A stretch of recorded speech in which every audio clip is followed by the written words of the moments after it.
Yo, what's up? It's your man's Joaquin, and you're tuned in to Heat Level Podcast. What's up, world?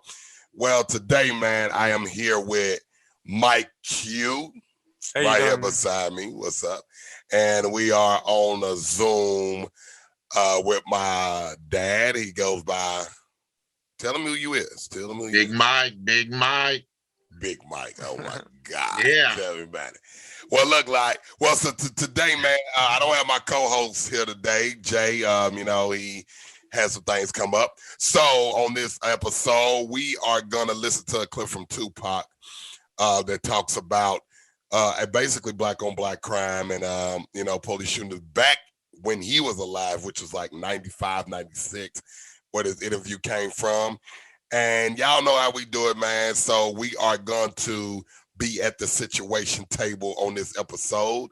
So I'm going to play the clip and we will discuss this after we play this clip. So y'all let me know what y'all think and we'll go from there. We killing each other because we killing ourselves. We not when another man. I know I've been in a position. It's out of our control. It's not like he wants to kill. He just doesn't want to die.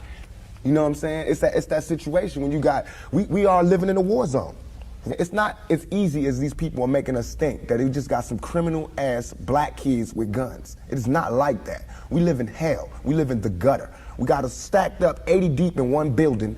You know, by the time you get out your house, you strapped to protect yourself. Because you living in the same community that the police is carrying rifles and riot gear. Same, they need them riot, excuse my language, I'm so sorry. The same reasons they need the riot hat, the riot jacket, the flak jacket, the double vest, the 9mm Glocks with extra bullets, the tear gas, the mace, all that. Who do you think the police is using that against? Dogs? So we fighting the same villains that they fight in the street. But instead of them seeing us fighting villains in the street, we all villains. Is your generation the one that is picking up for where the Panthers left off, saying, all right, enough is enough? The generation before us forgot about the fight. We're picking it back up. Not only forgot about the fight, forgot about us. Yes, and we're picking it back up. But at this level, all we're trying to do is unite. And right now, as a year, we got 1 million people that's listening. Now we can tell them something. Now we can try to get them that way, and we might lose some. We might gain some, but we would never even had that audience had we not said what was real. You know what I'm saying? And the main thing for us to remember is that the same crime element that white people are scared of, black people are scared of. The same crime element that white people fear, we fear. So we defend ourselves from the same crime element that they scared of. You know what I'm saying? While they waiting for legislation to pass and everything, we next door to the killer. We next door to him, you know, because we up in the projects where it's 80 in the building. All them killers that they letting out, they right there in that building. But it's better, just because we black, we get along with the killers or something? We get along with the rapists because we black and we from the same hood? What is that? We need protection too. Finally, I want to ask you about something that someone else asked you in the interview, and I thought the answer was interesting because I think it speaks to you and your generation a lot. Someone said, where do you see Tupac 10 years from now? You said, hey, I just want to be alive. That's real for you. That's so real. I made a metamorphosis. I'm a new person today. Because I used to strongly and honestly, I feel like I could represent my generation so much because I honestly did not care whether I lived or died. But now, I cannot die with people thinking I'm a rapist or a criminal. I can't leave until this shit's straight. You know, I'm not suicidal. I can't go until y'all really know what time it is. And then after that, boom, it's all over. And we can see, you know, how this shit fall. But that's how it is. And the reason being is because if I can't live free, if I can't live with the same respect as the next man, I don't want to be here. Because God has cursed me to see what life should be like. If God wanted me to be this person and be happy here, he wouldn't let me feel so oppressed. He wouldn't let me feel so trampled on. You know what I'm saying? He wouldn't let me think the things I think. So I feel like I'm doing God's work. You know what I'm saying? Just because I don't have nothing to pass around for people to put money in the bucket don't mean I ain't doing God's work. I feel like I'm doing God's work. You know what I'm saying? Because these ghetto kids ain't God's children. And I don't see no missionaries coming through there. You know what I'm saying? So I'm doing God's work. While Reverend Jackson do his up in the middle class and he go to the White House and have dinner and pray over the president, I'm up in the hood, you know what I'm saying, doing my work with my folks. And just because I don't live there don't mean I don't go there. I got to go there because I can't hang nowhere else. So that was from the late, great Tupac Shakur. And I want us to talk about that. And first, I want to ask a question to you, Mr. Big Mike, as you like to call yourself. I want to ask you. So, what do you think? Since we got two black men here, we got a Colombian here who basically, they can see the same thing anyway. And so, what do you think about what Tupac was saying? Do you think what Tupac was talking about then is relevant now? Oh yeah, it's relevant now because what he was saying is it's a new day, but the day hadn't changed. If that makes any sense, But everything that he was saying is pretty much the truth. So you basically like when he talks about black on black crime, and he say, hey, look, we out here, we trying to protect each other too. And you talking about this is back in 1995 that he was speaking about this, and and he was talking about how they look at all black people as criminals, especially black men, right? Yeah. And I think that a little bit about your story, but I want to ask a guy that's not black, but he's Colombian, he's Hispanic, and I want to see what he give me his brief about what he think about what was Tupac saying 26 years ago. Right. Is it still relevant now? Okay, here's the situation. I hate the words black on black crime. Yeah. Because I think it's a little bit of a bullshit slogan. Because the thing Right. is that you're not having a black guy going to a white neighborhood looking for a black guy to kill. Okay. Amen. That's right. That's right. So that's but if you listen to what he said, no, but he didn't say black on black. He was just saying but what he was saying. He wasn't saying black on black. No. So here's the thing. So you got people talking about black on black crime like it's something that is like, oh my God, dude, the blacks are so violent and so physical and all this kind of stuff. It's all bullshit. Because the thing is, like, if you were to put a bunch of white guys, right, of all different economical levels, they're gonna kill each other. They're gonna have the same situation as a black neighborhood will have. Okay, and nobody's going and saying, "Oh, that's white on white crime." Here's the reality of things. The black community is pushed to live among people that you don't want to live with. Right. Okay. Okay. So let me. No. Hold up. Let me finish. Yeah. So, like, for example, you're a family man. You're doing this. You're trying to work as hard as you can, and you want to buy a house. You can buy a house. Why? Because everybody that looks at you looks the N word.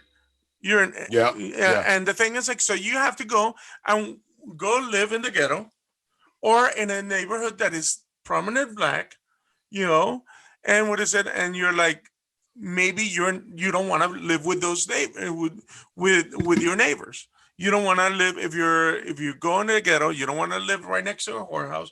You don't want to live in a crack house. You don't want to. But guess what? That's the only thing that you're gonna get. I say it like this. Okay, well, now what I get what you're saying is, if you put everybody in that type of economic environment where you don't have this and you don't have that and you can't get out of here, you can't get out of this, then everybody's just gonna start turning on each other, right? And yeah, that happens. But what I think Tupac was saying was, look, I'm coming up in this hood, I'm coming up in this ghetto, right? And the thing is, I'm trying to survive. Right. Yeah. All right. So I'm trying to survive and I'm trying to get out of this. But at the moment, I got to carry this gun. I got to do that because there's some motherfuckers around. That's fine. You feel me? There's a lot of people around here that's not trying to go where I'm going. They really don't want to push where I'm pushing. They don't want nothing different. See, they love, hold on. They love where they at. So in order for me to not end up on the side of the road with a bullet in my head, I'm gonna carry a gun. But on the flip side of that, me protecting myself as being a black man, I'm gonna, if I kill this other black man, try to protect myself, I'm gonna end up in prison, even though I was fighting for my life, right? It doesn't matter. You killed. This is how the system works, right? And that's why I can understand. Dad, I want to get your take on this. All right, before you go, this is understandable. I kill a black man, that's one gone. Then I put him in prison. I killed It's two two birds gone. with one stone. Yeah. You understand what I'm saying? And I think that's how white America, and when I say white America, I'm talking about the ones that are pure white America. You know what I'm saying? They like, look, we don't want no other America but white America. You feel me? And at the end of the day, I think that's exactly what he was basically saying. Okay, it's like, hey, I don't want to kill another black man, but look where I'm at. You know, but I could tell you this. There's a lot of white people that stay in the hood too. But can I tell you this? The rate of a white person getting killed by a black person in the ghetto is slim. Slim. Yeah. Another black person killing. Oh, and I'm gonna tell you that, and Dad, I want you to get your take on this. If I'm in the ghetto and this white boy do something to me, I might just kick his ass. Right? They might just kick his ass, humiliate him. But if a black man do the same thing this white guy from the same hood as me do to me, I'm going to kill him. And now I'm going to tell you this. And, bro, I lived in it, and that's how it go down. Let me get my take from my dad. Okay. Dad, because my dad, he's, how old are you? I'm 46. He's older than both of us. He's 57. So go ahead, and what's your take on that? Because, you grew up, how you grew up. Well, very vocal. Well, like what you was just saying, you got to think about it. And when you're in a certain environment, you can become the product of your own environment. Okay, now you got to think about it. When you're oppressed, you get what? Depressed, and you get stressed. So you got all of those S going on. You know what I mean? So what happens in that type of environment is, like you just explained, if it was a white guy, you just whoop him. But if it was a black guy, you're gonna have to do what you gotta do. Yeah. But the reason for that is this right here. In the black community, it's more, how would I put it? In the black community, it's almost like unwritten rules. And I know you understand what I mean when I talk about. I know exactly what you're saying. Yeah. And so that, and there's certain things that in the black community, you don't want to be viewed as being weak. That's one of the main things. You don't want to be viewed as being weak, because once you get that label, you will get run over, and taken advantage of. Mm-hmm. And that's just how it is in the black community. And because everybody wants to be the gangster, the killer, everybody want to have. Well, and then you got to think, and I'm gonna take, but you got to think one thing too. My dad coming from both realms, because you talk about the drugs getting poured in the black community, also. And my dad, is not afraid to admit, he once was hooked on crack cocaine, right? Right. And always, once a junkie, they say always a junkie. But this is the thing. They poured that into the black neighborhood once they took all the industrial stuff out. Okay, but here's the thing. So I always remember that. It's called, and like Tupac said, it's called the projects. And the reason why they call it the project, because it was specific design and an experiment that was created for the black community. Okay, but here's the thing. Okay, back in the 1920s, the black community was a thriving community. Very thriving, exactly. Okay? Right. Yep. And the thing is, like, they were able to actually have millionaires. They had a airline, they had hotels, they had people that play classical music. I think that one of the singers that play classical music is the one that sang "Killing Me Softly." So you got this amazing, full of culture community, and at the same time, right next door, you had the crackheads, the whores, and all this kind of stuff. Yeah. Back in Memphis, as long as the again, please forgive me, I know you good. You good. as long as the niggers kept quiet, we don't bug them, you know. Right. And Right. if as long as you play the music and what is it, and smoke the weed and all that kind of stuff, you're cool. And then we're nice and whatever. Once you start going, hey, what about our rights? And then that's when what happened with the weed? They Right. made it illegal back in 1940s. Yeah. Okay, and so now everything that you guys did, and in my community also, because it was also the in the Latin community that was also affected by it. Now, if you carry a joint, even though you smoke it with a white guy, with the police officer, with the mayor or whatever, now it's a felony. Guess what? You're not gonna get work, and guess what? Right. You're not getting out of the ghetto, and Well, that's the thing. The system is not. When somebody asked me this question the other day, do you think black guys are more violent than white guys? Hell no. Yes, they are. I don't think so. No. I'll tell you why. I don't Because think exactly what you just said. You Now, hold up. so. Rephrase.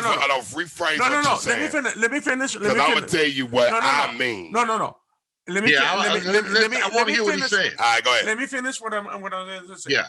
When you grow up in an environment where you have to survive, not live, survive the day to day, Exactly. Right. you become more violent. I don't care if your skin color. It is not about. Right. It's take out the black guy, take out the white, and put in the white guy who lives in the ghetto and who has to survive. Is he more violent? Yes, he is. But the thing is, like, the problem is that you guys were cornered and you guys were pushed into the ghettos, and where you guys, and please, again, you became more violent, more this and all the more tough and all this kind of stuff. And the reality is, like, I love.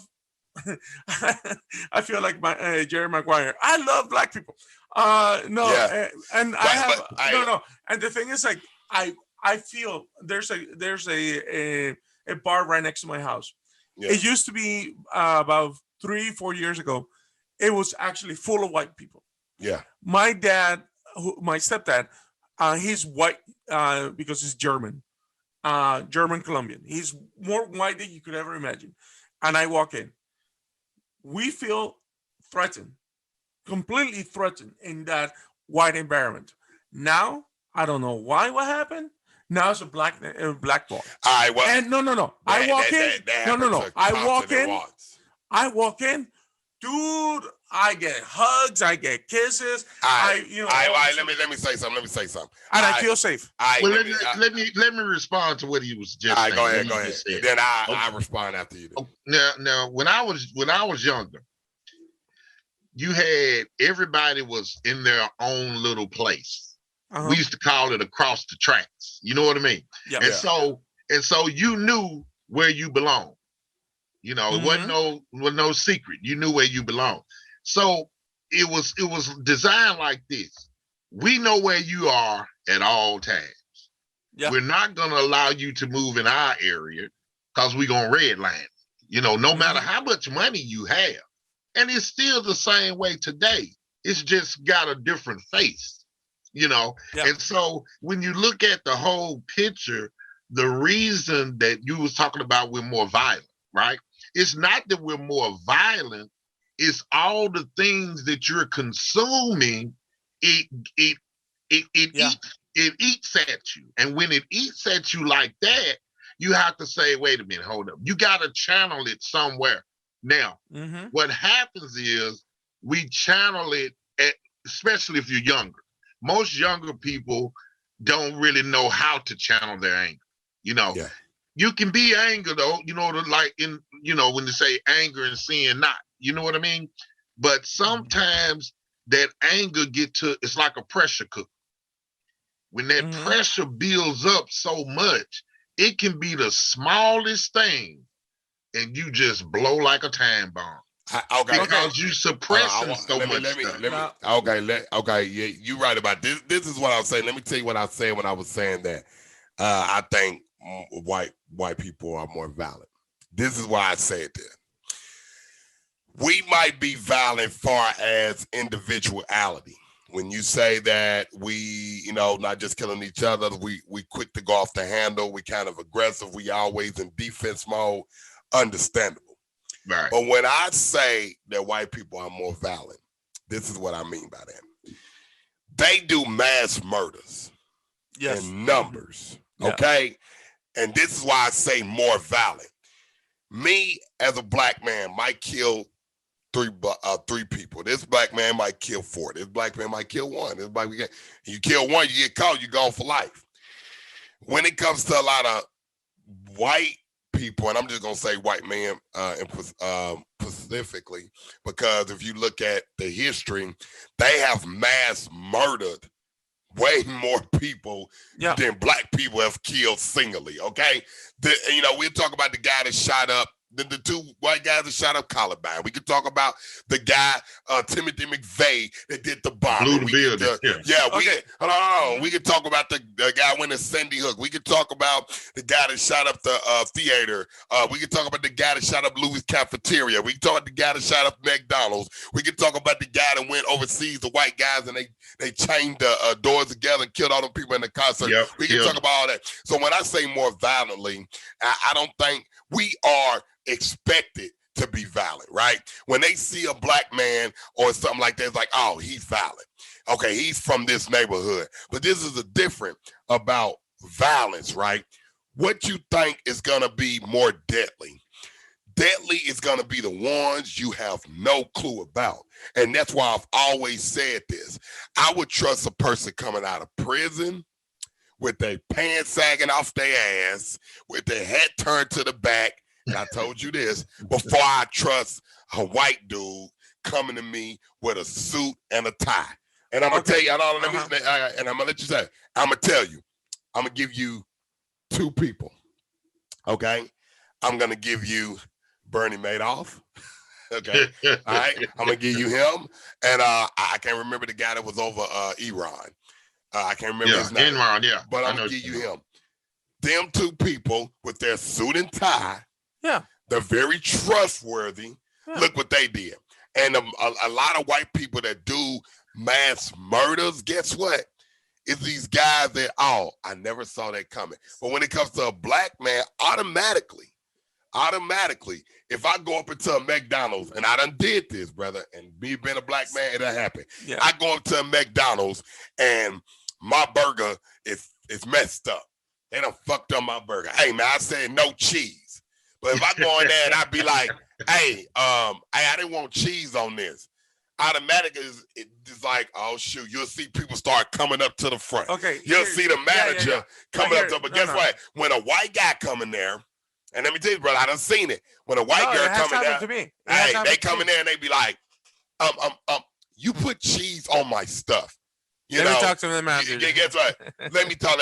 The manager don't automatically come to the front. It's like, it's a white guy. Man, it's cool. Okay, but that same white guy might come in there and be like, let me get my cheese. And they say, no, guess what he'll do? All right, cool. I can't get my cheese. Go out to the car, come up in that motherfucker with a machine gun, kill everybody up in there. Okay, hold up. Give me 1 second. Now, here we go. Are black men more violent? The answer is yes, for what we talked about. Yeah. Now, that is the wrong question to ask, because that is not your nature. Okay, that's the environment that you have grown into, and it the has environment they put in front of now. Us, really. Exactly, it is. Yeah. But the question is, to be more specific, are black men more naturally violent? And the answer is no. Black men are more peaceful than anybody else, because I don't know, they have an authority, they know what they know what they're getting into, and they're more honest about their emotions. If a black guy comes up to me and goes, I'm gonna kick your fucking ass, trust me, I'm shitting my pants because he's gonna kick my ass. A white guy comes up to me and says, I'm gonna kick your ass. I'm gonna be like, yeah, sure. That's not gonna happen. Yeah. It's not about the size, or it's not about this. I know he's all bullshit and all that kind of stuff. Is that but a black guy comes up to me and says, or a Colombian guy comes up to me and says, I'm gonna kick your ass and I'm gonna kill you. Dude, I'm writing my will. Right. You know, No doubt. but that's not the nature. That is not the nature of But the black let me community. interject. Let me interject something right there. Okay. Okay. Now, my mother's from Mississippi. She done seen it all. She's 80 years old. She done seen it all. Is she Now- from the border of Memphis? Yeah, right at yeah. Okay. There's a reason why I asked She's that. from like what is it, Batesville? Yeah. The But country the racist reason why, areas. Batesville area. Mississippi but- racist regardless, even now. Go ahead. No, but here's the point I'm trying to make is this right here. Out of all the things she did and went through, she always told us to treat people as you want to be treated, right? Oh. So you got a good point going on right there. You know, when you were saying about we're humble, we're really more humble. We are, but we're more forgiving too. You know, because and the thing is, the white people in general, they study every race, not just black people. They study you to know your strengths and your and weaknesses. to know your weakness. And they know our weaknesses is being passive. They know that.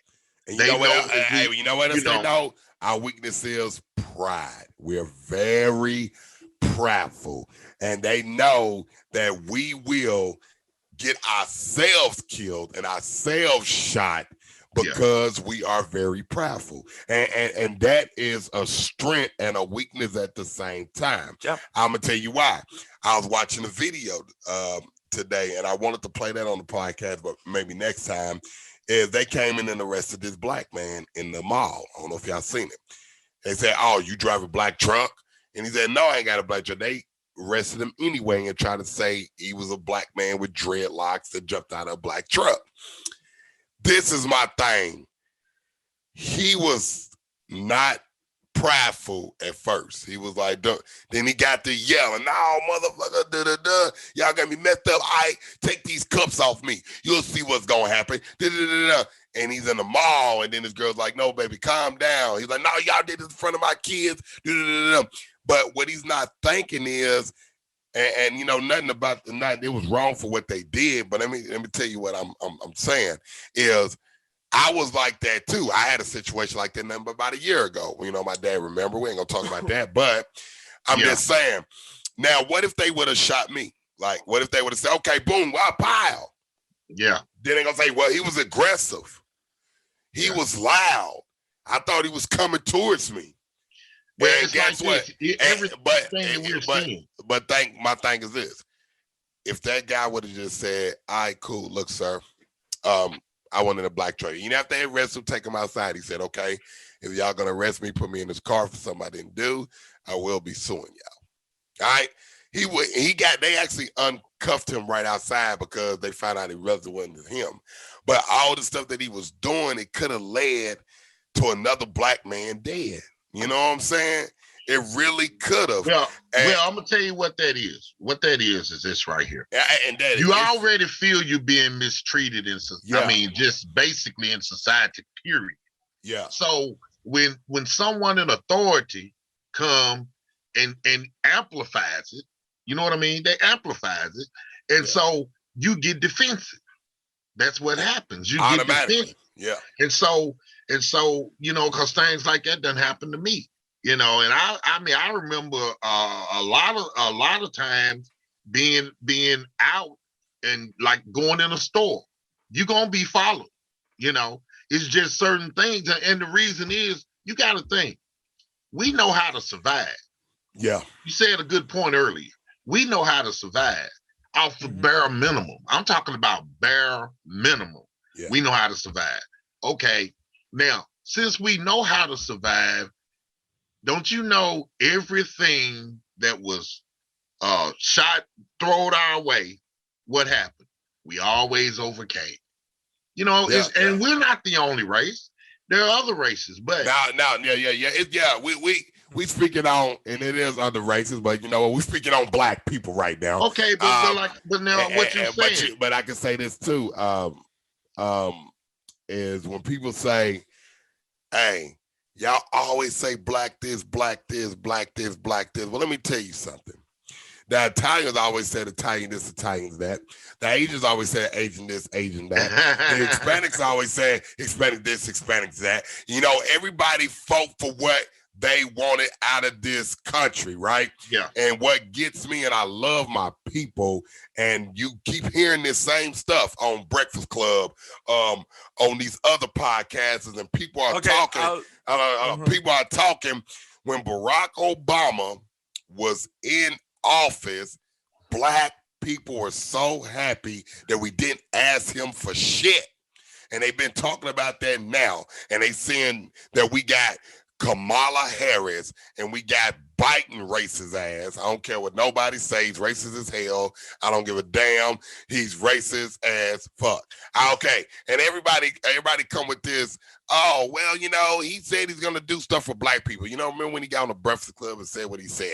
You ain't black if you don't vote for me. You're not black if you did vote for him. That's how I look at it. And the thing is this right here. This country has never gave a damn about black people. Let's just talk about, you know, I ain't going to talk about it in deep. We're going to just talk about the law that they passed for the Asian American. That law they passed it like that. Real quick.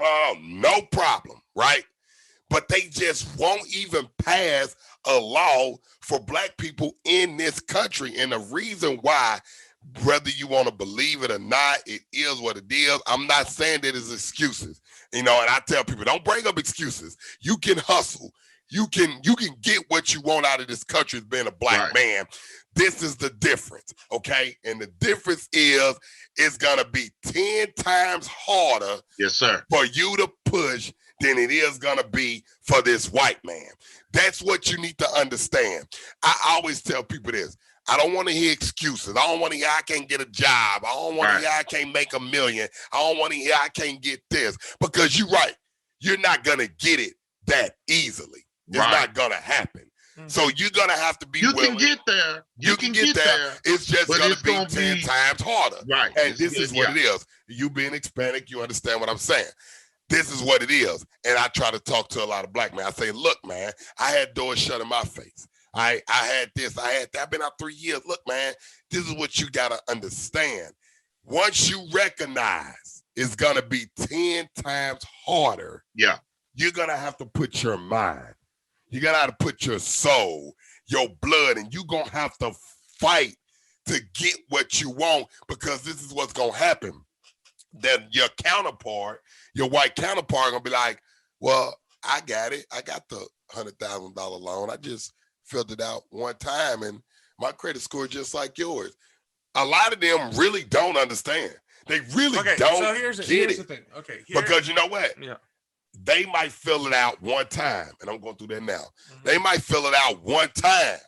I might have to fill it out 10 times. And that's just what let me say this. Let me say this right here. That a couple of weeks ago, I was at work. We're going to get this take after this. And my supervisor, right? He was telling me about that he was talking to a black man, and he made a statement. He said, "You awful dark." You know, he was just, you know, casual conversation, but in some kind of way he said, you know, he made the statement, "You awful dark." And the guy told him, he said, "Well, look, man, that was a racist remark." And he was like, "You know, what did I say that was racist?"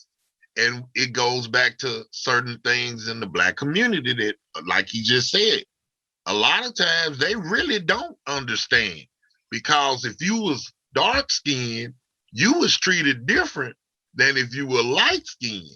And so, you know, it's there, like you just said, some people really don't know, they really don't. No, here's the thing is like, and I always wanted to talk about this. When it comes to insults, okay, this is the most, right here, is the most insulting word that you could ever find, okay?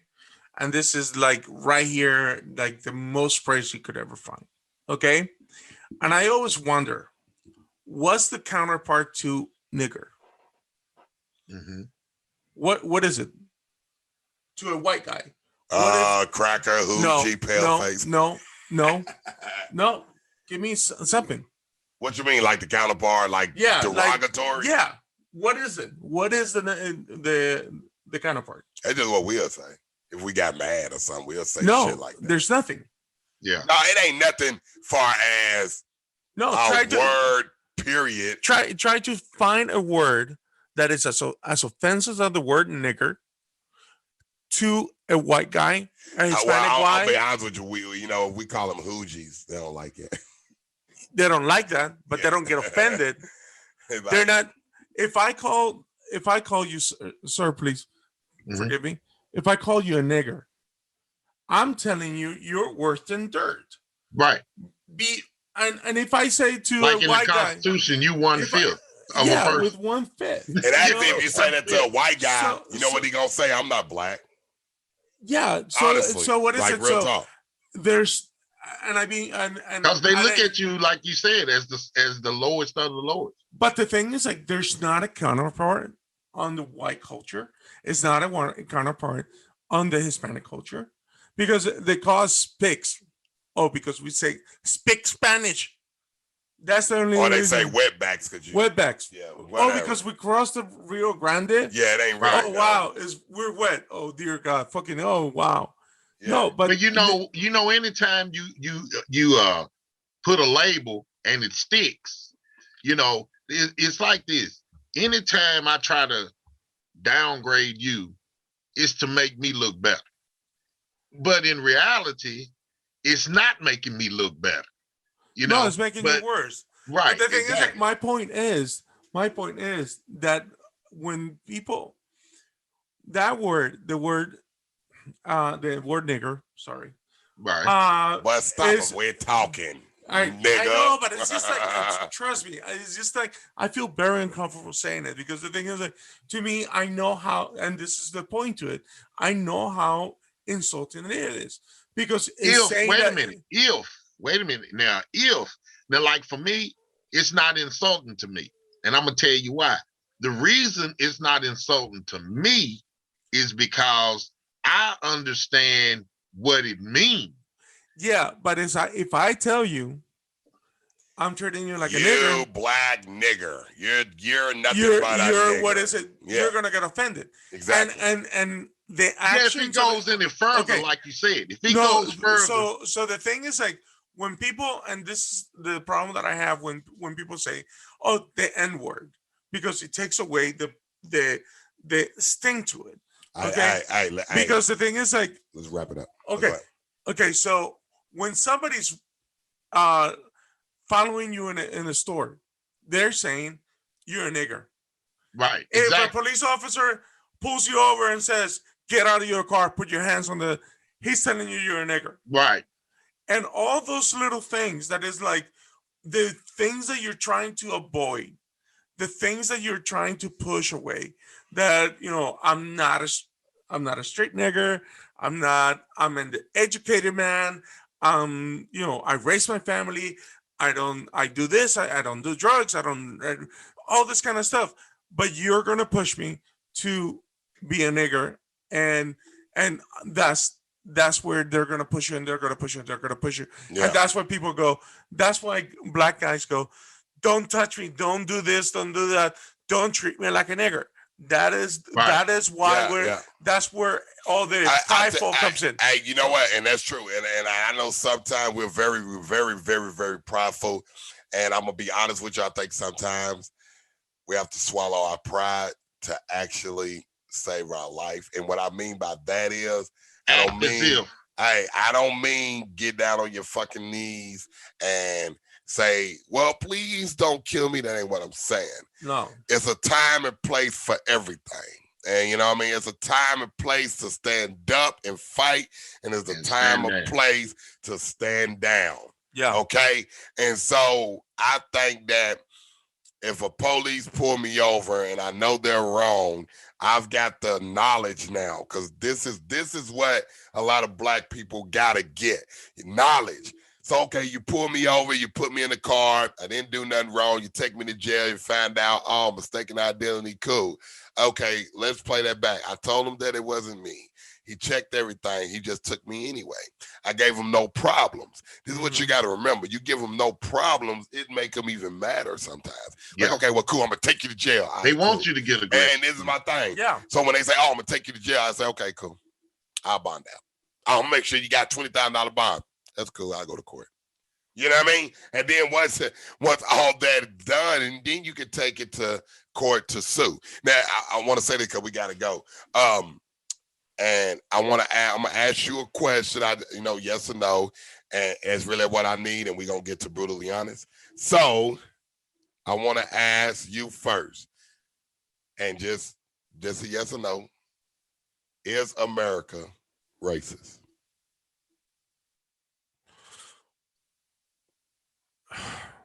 Yes. I want to ask you, Big Mike: is America racist? Oh, no doubt. Yes. And I'm going to answer my own question. Yes. And not only towards black people. And with that. But can I say something? Yeah, go ahead. George Takei, which is the guy who plays in Star Trek, is the Asian guy. He was part of the concentration camp for the Asians, and he asked his dad, why do you defend the United States? And he gave the best answer, and I think that's why we are here. Yeah, and then we get on to the last one. Go ahead. Because the promise of a better life. And let's wrap it up from that, because guess what? They fucking lied.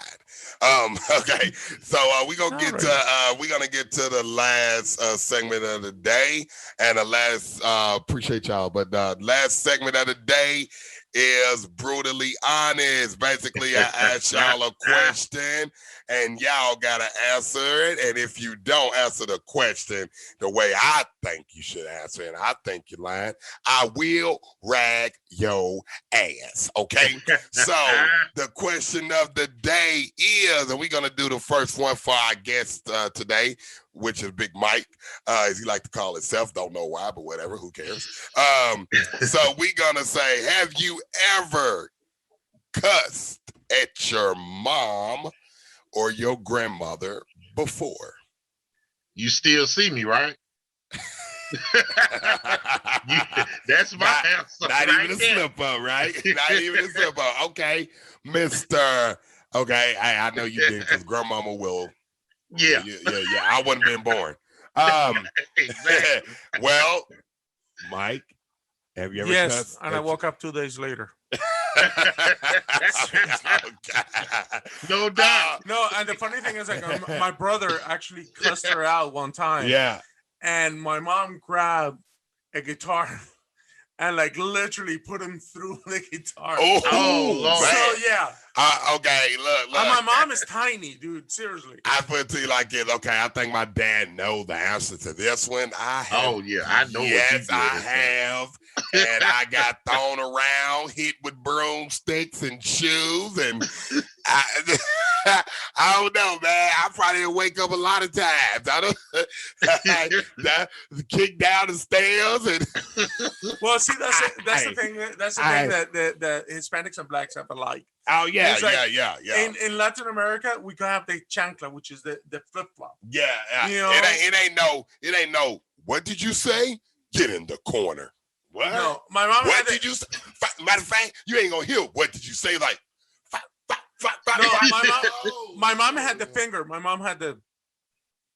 Yeah, and you know what the finger is. Yeah, and she could do it from any angle, going.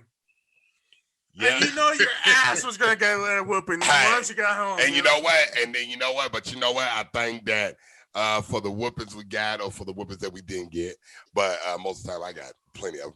You know what I mean? I think it kind of saved a lot of us. So when people say, "Hey, whooping hurts your kid," you damn right it hurt them, so they can understand not to do that shit again. So hey, that's what's up, man. So by the way, man, if y'all want to go check out this podcast, man, on YouTube, y'all type Heat Level Podcast, go check it out. You want to go check it out on Apple Podcasts, Podbean, Spotify, iHeartRadio. You just type in Heat Level Podcast. And if y'all want to go check out my music, since I am a hip-hop artist, y'all can go to Spotify and type in Joaquin. That's WYQEEM. That's WYQ, Eric, Mimi, Mama, Moo. And if y'all want to go check out the music videos, y'all can go on YouTube, Joaquin TV. That's WYQEEM TV. That's WYQ, Eric, Mimi, Mama, Moo TV. So y'all make sure y'all go check that out. And can y'all please comment, like, and share? If you're watching this on YouTube, y'all already know what's below. So y'all comment, like, and share, and subscribe. I'm gonna point to the right or the left because I don't know which one I'm gonna put yet. So y'all make sure y'all like and subscribe to this channel, man, and please answer the brutally honest question. Thank y'all for listening to the podcast. I hope we did some justice with the Black people. Hope we did some justice with the Hispanic people, and I hope we let the white people know what's going on in our mind. Am I right? Am I right? Anybody? Yes. Can I get Hell yeah. Can I get 100. a what? Amen. Keep it 100. Can I get a what? All right, then. Well, appreciate y'all for being in here. And y'all know how I always say, I'm about this bitch.